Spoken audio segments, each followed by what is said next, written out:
नमस्कार मंडळी, स्वादवी संगीमध्ये तुमचं मनापासून खूप खूप स्वागत आहे। आजची रेसिपी एकदम खास, कारण ही रेसिपी फक्त चविष्टच नाही तर थेट माझ्या माहेरच्या आठवणींशी जोडलेली आहे। गावी पोहोचलो आणि गाडीतून उतरलो, पाणी पितच होतो आणि अचानक धप्पाक असा आवाज आला आणि आम्ही सगळेच घाबरलो आणि पळत सुटलो। बघतो तर काय, वाऱ्यामुळे केळीचा खांब तुटून पडलेला। आई थोडी हळहळली, पण मी म्हणाले, अगं जाऊ दे ना, आता काय करणार त्याला, ह्याची छान मी अशी भाजी बनवते।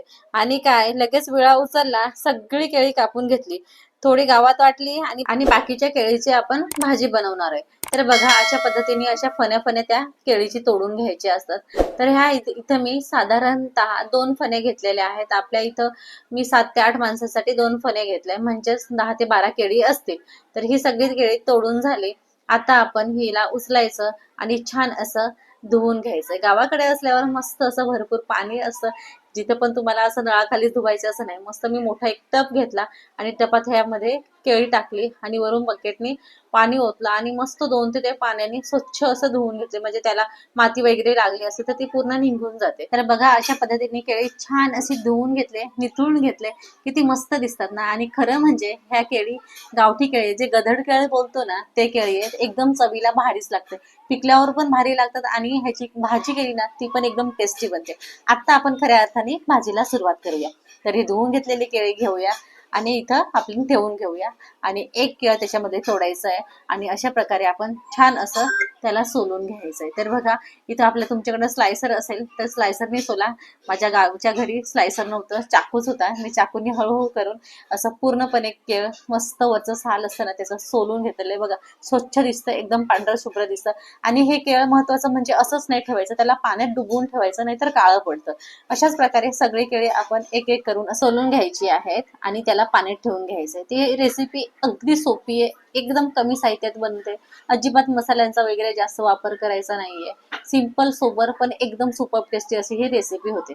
तर बघा, एक एक करून मी अशा प्रकारे सगळी केळी सोलून घेते, ठेवून देते त्या पाण्यामध्ये आणि त्यानंतर आपण ह्याला चिरून घेऊया।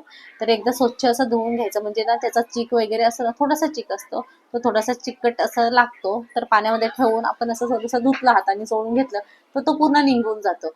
तर बघा, अशा पद्धतीने मी ह्याचे 4 भाग करून घेते आणि जसे आपण बटाट्याच्या फोडी करतो ना, तशाच प्रमाणे आपण बटाट्याच्या फोड्यासारख्याच अशा तुम्हाला छोट्या किंवा मीडियम साईजच्या असतील तर त्या अशा कापून घ्यायचे। तर मी मीडियम साईजच्याच एकदम बटाट्याच्या आकाराच्या फोडी बनवतो, त्या प्रकारे असे सगळे केळी कापून घेतलेले आहेत, त्याच्या सगळ्या फोडी तयार करून घेतलेल्या आहेत। तर अशा प्रकारे आपल्या फोडी पण तयार झाल्या। आता आपण ह्या भाजीला लागण्यासाठी जे वाटण असतं, जी चटणी असते ती बनवून घ्यायची। तर चटणीसाठी लागणारे साहित्य मी तुम्हाला दाखवते। तर अर्थातच इथे हिरव्या मिरच्या घेतलेल्या आहेत। ही पूर्ण भाजी आपण हिरवी मिरचीतच बनवणार आहोत, इथे लाल चटणी किंवा इतर मसाला वापरणार नाहीये।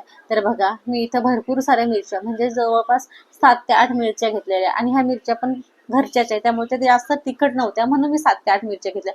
तुम्ही जर तिखट मिरची वापरली असेल तर तुमच्या आवडीनुसार तुम्हाला कमी जास्त मिरचीचं प्रमाण करू शकता। त्याचबरोबर एक आल्याचा तुकडा घेतलेला आहे, 10 ते 12 लसणाच्या पाकळ्या घेतलेल्या आहेत आणि अर्थातच ह्याच्यामध्ये मी खारट मीठ घालत आहे आणि मस्त असं हे ठेचून घेऊया खलबत्त्यात। आता ही रेसिपी आपण गावी बनवतो तर आपण हे खलबत्त्यातच ठेचून घेणार। आणि अर्थातच तुम्हाला शहरात बनवायचं असेल, आपल्या सिटीमध्ये बनवायचं असेल तर हे आबडधोबड ह्याची आपण मिक्सरला टाकून ह्याची भरड करून घेतली ना, तशी पण आपण हिरवी चटणी बनवू शकतो। तर बघा, अशा प्रकारे ठसा ठेचून ही आपली हिरवी चटणी तयार झालेली आहे। बघा, मस्तच दिसते ना। तर बघा, तुम्हाला हाताने मी थोडंसं काढून आणि ही चटणी दाखवते, एकदम जबरदस्त दिसते, बघूनच तुमच्या पण तोंडाला पाणी येईल नक्कीच। तर बघा, मस्तच अशी झालेली आहे ही चटणी। चटणी तयार झाली, काढून घेऊया आणि ही रेसिपी आपण चुलावर बनवणार आहे। तर मस्त वहिनीने माझ्यासाठी, इथे मी भाजी बनवणार होती म्हणून मस्त चूल पेटवून ठेवली, चूल पण भारी अशी जळते आणि त्याच्यावरच मी ही कढई ठेवून घेते। कढई ठेवली, कढई छान अशी गरम होऊ दे। कढई मस्त गरम झाली की त्यावर आपण घालायचंय तेल।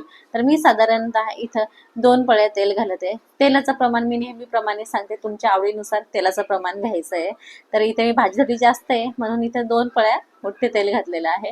तेल चांगलं कडकडीत गरम करायचंय, पण त्या अगोदर इथे चूल पण पेटवायचं, आपण गॅसवर करत नाही ना, अधूनमधून चूल पण फुंकावी लागते।